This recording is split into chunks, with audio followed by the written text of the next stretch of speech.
Tawa kayo ng tawa, no? Oo. No. Boss FLM, ba't ang bantot mong tignan, hayop ka? Ay, bas hayop ka, tanga.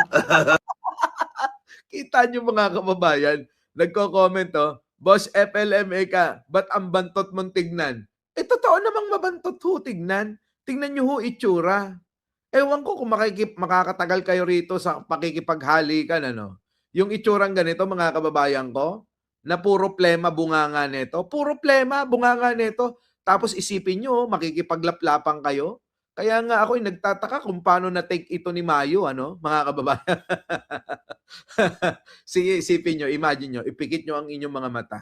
Tapos isipin nyo, nakikipaghalikan kayo sa kanya na puro plema yung bunganga niya. Naku, grabe. Di ba? Yan, eto pa. Oh. Isa pa, Boss Mike. Asa ka? Tingnan nyo. Ito, mga kababayan eh. Walang ginawa ito kundi mambudol na mambudol eh. Ito, alam nyo mga kababayan ko, si Norman Mangusin, kung babalikan nyo yung mga video ko, eto na ho, lumabas na ang katotohanan na talagang magaling ito, gumawa ng mga pambubudol, panloloko. Eksperto po ito eh. Magaling gumawa ng props. Nasa ano yan? Nasa mga video ko nung araw, no? Nung ito eh, content natin nung araw. Nandoon yan sa mga panaginip ko. Eto na, tingnan nyo ha. Asan ka ngayon? Asan ka ngayon? Pero mga kababayan ko, yan po ay props lang. Kaya lang, hindi yata alam nung kausap niya na naka-live siya na pinagyayabang na eto na, yung bang may bodyguard ako, may ganito ako, may ganyan ako. Ano?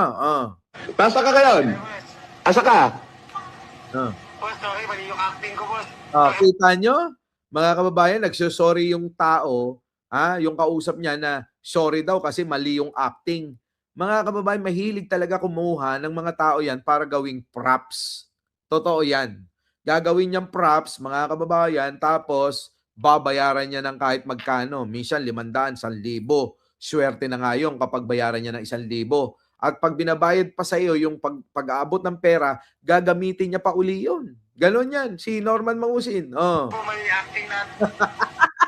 Tingnan niyo yung mukha. Mga kababayan, nung iba ho yung sinasabi.